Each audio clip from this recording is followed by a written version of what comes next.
is measuring your marketing. We're going to talk about how to use reports and analytics to evaluate your marketing campaigns. My name is Maureen Ball, and I'm going to be your instructor today. If you have questions after the program, this is how you can get in touch with me.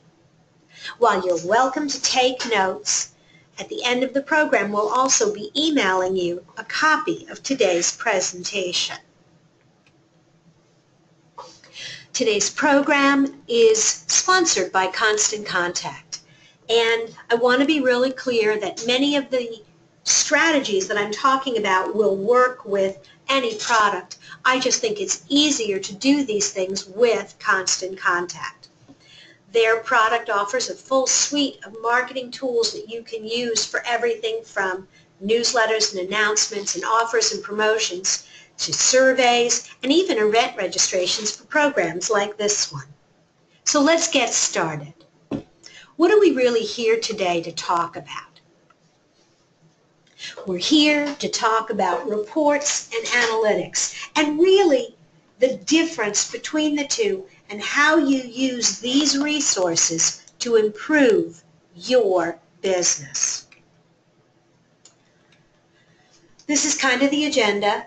We're going to start by taking a look at the analytics and reports tied to your web traffic, and then we're going to dive into different campaign types, what kind of things you should be looking for in the data, and then how you can evaluate a marketing campaign and use that information to improve your results over time. So how do reports and analytics relate to your marketing? At its core, marketing is about getting results. Now, if you were a company like Coke or Pepsi, you could conceivably say that you were using your marketing dollars simply to build brand awareness, and that's great for large companies, but for small businesses, we need to be a lot more focused at getting results. And results can be found in the reports and the analytics. The reports show you what's happening now, and the analytics is the process that you go through as you look at those reports to figure out what you need to do differently tomorrow. So let's start by looking at some of the information that's available to you as the owner of a website. I often say that social media and email marketing and all of those activities are a lot like going to a singles bar. You're going to meet a lot of nice people, you're going to have interesting conversations, but at the end of the day, your objective is to bring your date home. And home is your website. And so the ultimate test of your internet marketing is, are you driving traffic to your website? Are they coming to the right pages? Are they looking around? And then are they doing something once they arrive? And if you've ever looked at your Google Analytics, you know that there's a ton of data there. And it can be very overwhelming for most business owners who don't spend hours every day looking at the data. What I'm going to do is give you a couple of simple metrics that you can use to get started. Someone asked if there'll be a transcript of the presentation afterwards. There will be a video recording and a companion workbook that should fill in some of the gaps for you. So what should you measure? At a very high level, you want to look at visits, traffic sources, and views. And then we're going to talk about how you use some of that data to drive action and drive your next round of marketing action.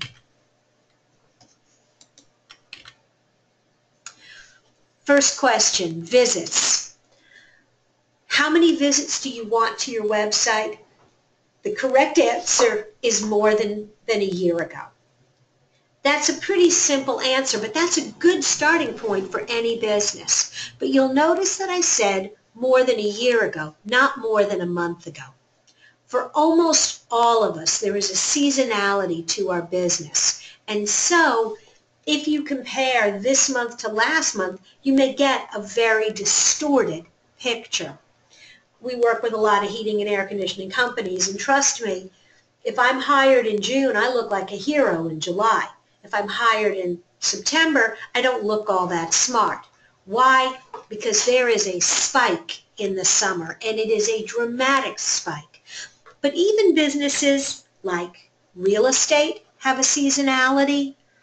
Home furniture sales have a seasonality. There are some months that you're just going to be better than others. And so as a starting point, I always tell businesses, you want to look at your web traffic and you want to look at it year over year.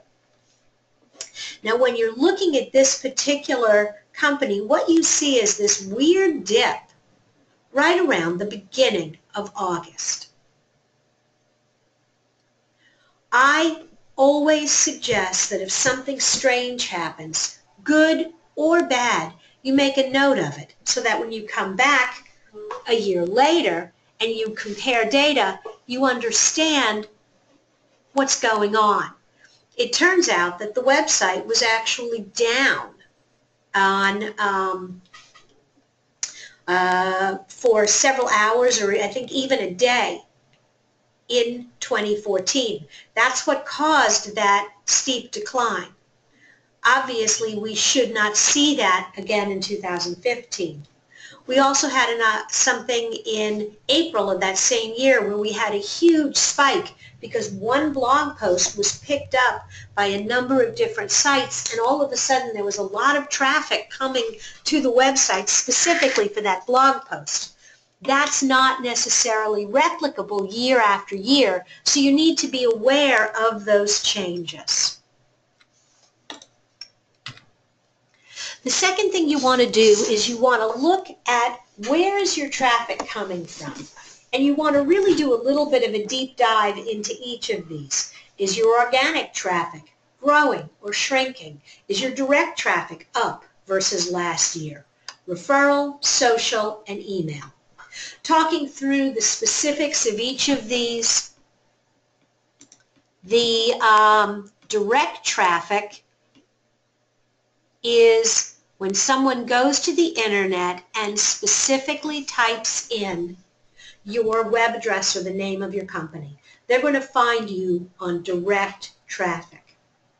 Organic search is when someone goes to the internet and they are looking for a company like yours. They don't necessarily know you, but they're looking for a company that provides what you do, or they're looking for the answer to a question, and your website answers that question.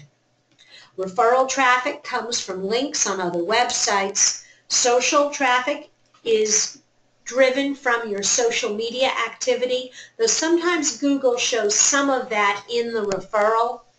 And email is if your email marketing tool connects to Google Analytics, you can pull out that data separately. Once you know the numbers, once you see your organic or your direct or your email, you can start creating action plans, and they differ for each source.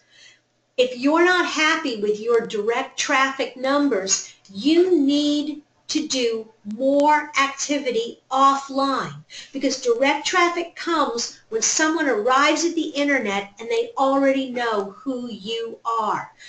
So that may be going to networking events, that may be running TV ads or radio or newspaper or direct mail, but it involves doing something offline that drives people to their computer and drives them looking for you. Organic traffic is driven by improving your search engine optimization on each and every page of your website. It is driven by adding new, fresh, relevant information. It's driven by going back and reviewing your page titles and your meta descriptions. So if you're not happy, if you're seeing a decline in your organic traffic, if you're not getting enough organic traffic, the way you improve that is by improving the content the guts of your website. If you're looking for more referrals, you need to be looking at directory listings and cross promotions with other websites. If you're a member of the Chamber of Commerce, get a link on their website.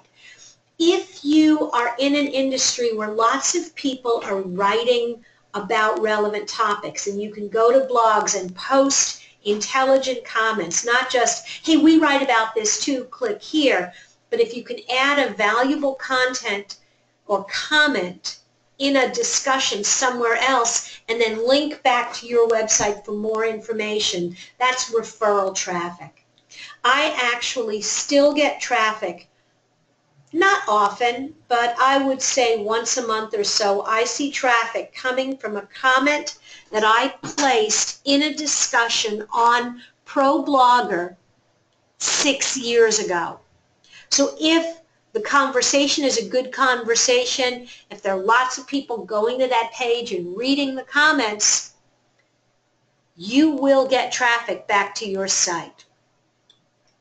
Social traffic, if you want more traffic from Facebook, you need to do more interaction. You may actually need to do some advertising on social media these days to really get noticed. If you want more traffic from email, you need to create, expand your list, and improve the quality of your email campaigns. And if none of this is really working for you, if you're looking at your web traffic and it's just not where it needs to be, you may want to consider paid advertising when all else fails. But I always consider Google AdWords kind of a last resort. I think you can do an awful lot, and I think there is a lot of low-hanging fruit on websites if you do everything else right. The other objective that I think is really important is this pages per session. When somebody comes to your website, are they looking at least 2 pages? They don't have to be looking at 10, but you want to see that number over 2.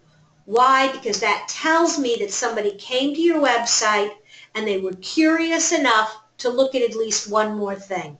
Maybe it was your contact page, maybe it's your services page, maybe they downloaded something, but whatever it is, you need to focus on increasing page views. And now the action comes in. How do you do that? Well, there are a lot of things that you can do to improve page views. For example, you can switch to mobile responsive design. If your website is not mobile, guys, you just have to get in the game. The second thing you want to do is you want to check your page load speed. Make sure that pages are loading quickly and that information is being presented that is relevant and of interest to your visitors. The next thing you want to do is select clear calls to action. Every page on your website, every single page on your website needs to have a logical next step. You've read this, you've liked this. Here's another article, contact us, let's talk, download this, do something. Don't just let me get to the bottom of the page and then wonder where I'm supposed to go next. Simplify the navigation. Make it easier for me to get into the funnel that I'm interested in. Give me fewer choices. When you overwhelm people with too many different choices, you increase the chances that they'll simply click the back button and go somewhere less confusing. That connecting relevant content with internal links and add more content. Add blogs, videos, graphics, infographics. It's kind of like that commercial where they're selling the knives and they're always saying, and wait, there's more. Wait, there's more. And there's still more. And there's still more. And that's the trick. You need to get people so engrossed that they just stay and stay and stay. The other thing that you can do is if you are trying to both attract attention and keep people interested, is you want to give visitors more of what they're interested in. It is very common that your homepage gets the predominant portion of your traffic. This was for a heating and air conditioning company, and what you see is, yes, their homepage definitely #1, but this blog post that was written in 2009, this particular screen grab was done in early 2014. This blog post from 2009, Do Whole House Humidifiers Work? 9% of all the traffic that goes to their website goes to that blog post. When you see a single blog post coming up like that, you need to do several things. #1, you need to write a follow-up blog post on a related topic that connects back to it. You need to make sure there is a clear conversion point at the end of this page. When you see topics people are interested in, you know what it is you need to give them more of. Okay, moving on, let's talk about some other types of campaigns. Social media, and I'm going to show you some of the screens from Facebook, but the reality is LinkedIn has screens like this, Twitter has screens like this, Pinterest is now doing this kind of reporting. So I really want you to think more about looking for this data on all of those platforms. You want to measure what works. So you want to look at what kind of content are people interested in. Facebook does a really nice job of showing you videos, links, and photos. And you can see several things. You can see the reach, but more importantly, you can see clicks, likes, and comments. All too often, people get very focused on just the reach. This is brand awareness, people. It's good that people are seeing it, but are you motivating them to action? Can you get them to like, to comment, to share, to interact? If you can't, you're only winning half the battle. Because remember, at the end of the day, you want to drive them from social media to your website. So here you can see a closer look. There are some engagement metrics that sometimes are a little confusing, but it gives you an opportunity to see, are there certain days or certain times where you're getting more interaction? If there are, or are there certain posts that are getting more interaction? Again, you can start adjusting when do you interact, what time of day. We have found for a lot of our food clients, an early evening, like a 7 p.m. post actually does pretty well, because that's a time that a lot of our customers for that product, working moms, have time to sit down and hop online. You can also use metrics to learn a little bit about your audience. Facebook, LinkedIn, Twitter, they all know an awful lot about the people on their platforms. A lot of times you see pretty even distribution. What you're really looking for are the anomalies. For example, one of the things that we saw was our fans tend to be more women than men, but men tended to be more likely to comment and interact with us. We didn't really find out why that was the case, but what we did do was we started to look at sharing content and trying to guess if a particular post would connect more with a male or a female audience. And we definitely tried to balance that with choice of color and font and style and topics. The data in terms of when they're online, almost every brand has what I call this humpback whale. Falls off around midnight to 6 a.m., picks back up, and then drops off again. But if your pattern has an unusual spike, take advantage of it. Switching over and looking at email, you see a lot of the same kind of data points presented. You see engagement, you see active contacts, and you see how many people did you try to reach? How many people did you actually reach? How many clicks and opens did you get? If you're running a survey or a promotion, it's the same thing. How many people claimed the offer? How many donors did you get? And one of the things I really like about Constant Contact is I can alternate my campaigns, and then when I want to compare, I can just pull the last 3 emails or the last 3 promotions and look at the data points for the same type of campaigns over time. For every type of marketing, there are different metrics and things that you should be paying attention to. For example, with email, a lot of the numbers that you hear are open rate, click-through, bounces, spam, and opt-outs. When you're running events, it might be registration status, attendance, or payment status. For surveys, you want to know how many people responded, how many people opened it, and then how many people actually completed the entire survey. When you are promoting a special offer, you want to look at how many people claimed it, but don't stop there. How much revenue did you make? How much of that revenue was from new customers versus existing customers? And how many people shared and passed it on? Did you create an offer that people were really excited about? When you are soliciting donations, you want to look at, of course, total funds raised, but you also want to look at the number of donors, and donation amounts. Are you getting lots of small donations? Well, if you're hoping to grow your donor base, that's a good sign, because someone who gave you $10 this year might give you $20 next year. But you also want to look at the donation amounts. Are they growing over time? Are people giving you more money? And when you're on social media, you want to look at engagement. Are people interacting with you? Are they clicking through? Are they leaving social media and coming to your website?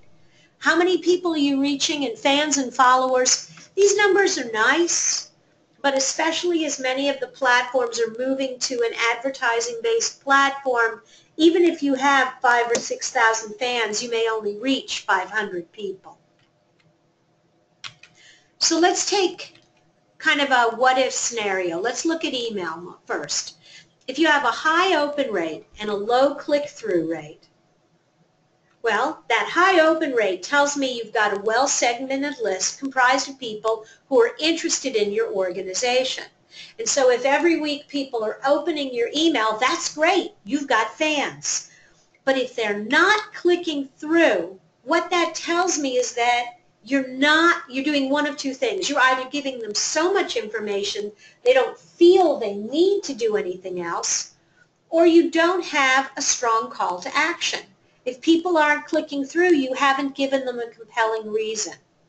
Ways to improve your click-through rate: improve your call to action, make sure the email is mobile friendly, and keep it short. Don't tell them everything they need to know in the email. If they're really interested, they will click through. On the other hand, if you have a low open rate and high click-through, what that means is that you're missing the boat. Either you're sending it at the wrong time, you don't have a strong subject line, or the vast majority of the people that you're sending it to aren't interested. This is a place where you might want to break off just the people who open that campaign on a regular basis and put them in a separate list. And maybe they're the only ones that get the campaign. Subdivide your list and send more targeted content to that narrow list. If they've already got a high click-through rate, the people who are opening it and they're clicking through, they're saying, we're really interested. It's okay to just talk to them a little more often and talk to others less often. Let's take a look at some of the metrics and activities that you can take for events. If you've got low registration but high attendance, What that means is that when people commit, you've definitely got them hooked. You may want to check day, time, location. You may want to survey the people who are not attending and say, hey, I noticed that you didn't sign up. Was it because A, the time, the location, the topic? Was the registration form just too much of a hassle? Or maybe did you just not promote the event enough and people didn't know? If you've got a high attendance ratio, you run an event, you wanted 25 people and only 10 show up, the next time that you run the event, a way to make it better might be once you get those first 10 registrants, because you know they're going to show up, reach out and offer them the opportunity to bring a friend or an associate, either at half price or free, depending on what your pricing structure is. The benefit is you'll get more people in the room, you'll get that positive buzz, and those people may be more likely to sign up to attend your next event. On the other hand, if you've got high registration and low attendance, and this is often very much the case for inexpensive events or free events, here's some things to consider.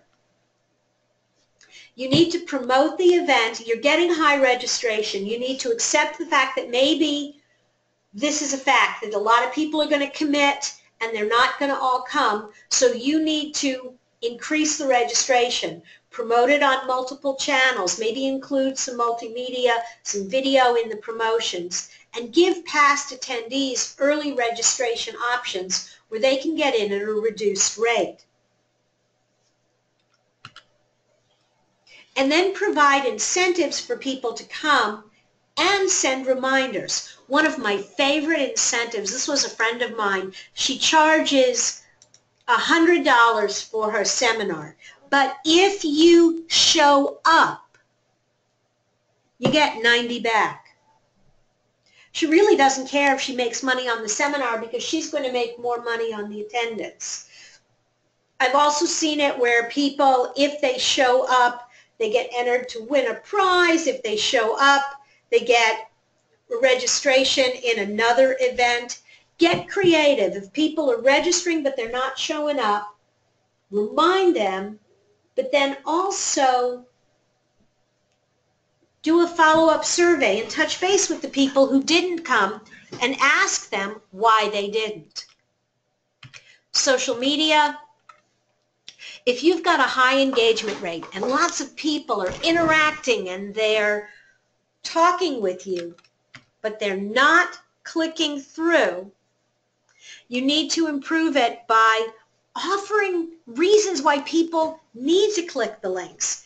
Keep the post visually entertaining and alternate the kind of content that you're sharing. If you're not getting engagement, if people are passing you by in the timelines, you need to be much more cognizant of when your fans are online. Definitely leverage more images and video and multimedia, and make sure that you're really providing entertaining and useful content. Really take a look at what are people watching.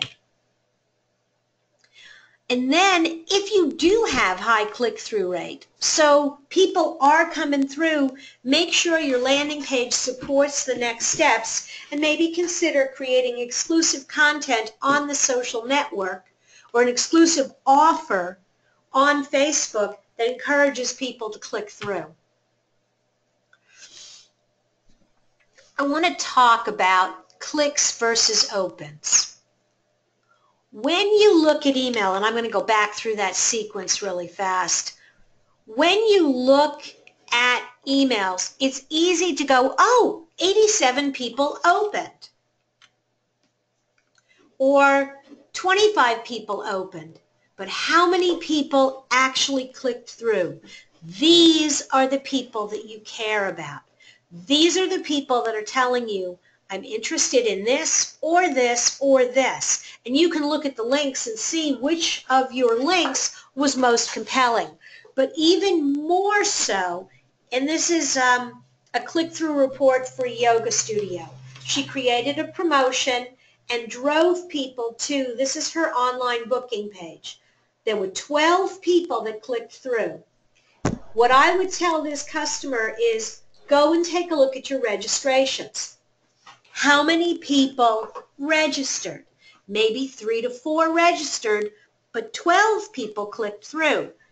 You can actually click on this number, open it up, and get a list of the names of the people. Now I know that Mary and Bob and Richard and Joan all clicked, but only Mary registered.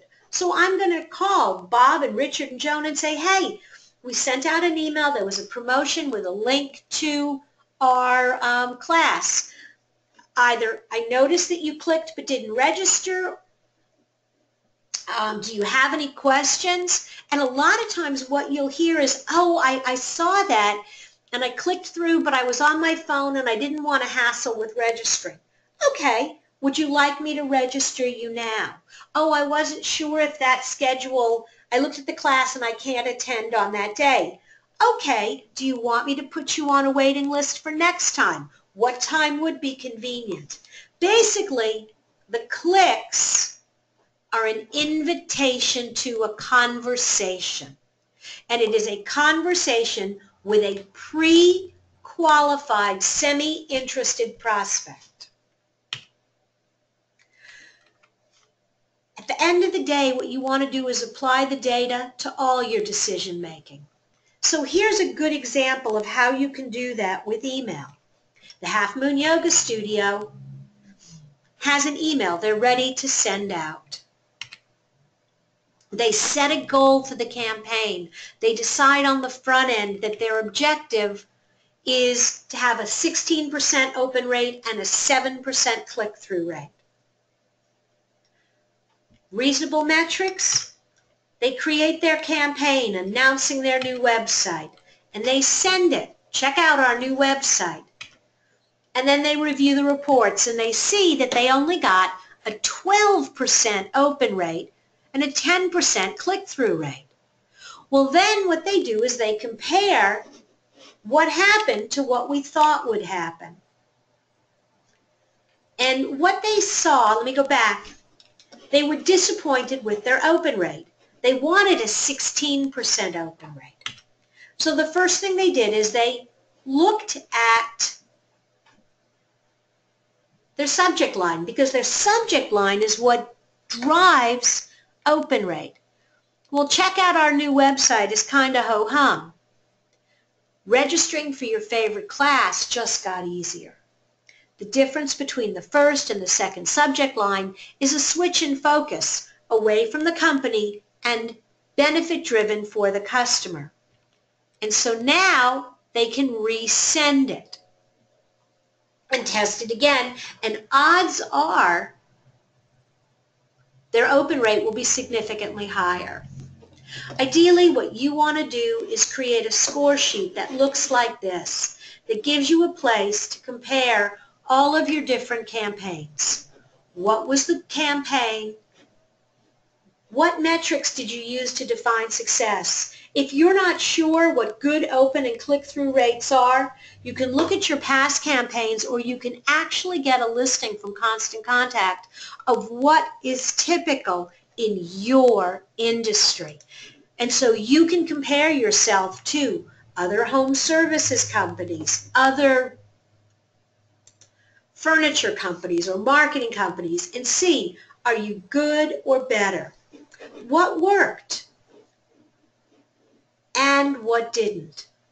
And then do this every single time, and 6 months in or a year in, you'll have a pretty good record, and you'll be able to go through and start looking at, this was a good campaign, this was a good campaign, this was a good campaign. What did they share in common? Next steps. As you're looking at your marketing, set benchmarks for yourself, whether it's web traffic or open rates on your emails, the number of subscribers, the number of donors in your fundraising campaign, or the number of people who respond to a survey. That's your starting point. Set a frequency to review reports and make changes to your marketing. You don't have to obsess about the data and look at the numbers every day. But you should be looking weekly or monthly, depending on how often you're running campaigns. Don't change everything at once. Don't rewrite all your copy, redesign your website, build all new landing pages, and then compare. Because quite honestly, you won't know what worked and what didn't. One of the things I really love about WordPress is I'm able to create a small campaign, focus on just one thing, create a brand new landing page and test 2 different versions of the call to action, test 2 different versions of the conversion form or the offer, or run 2 ads side by side and see which one performed better.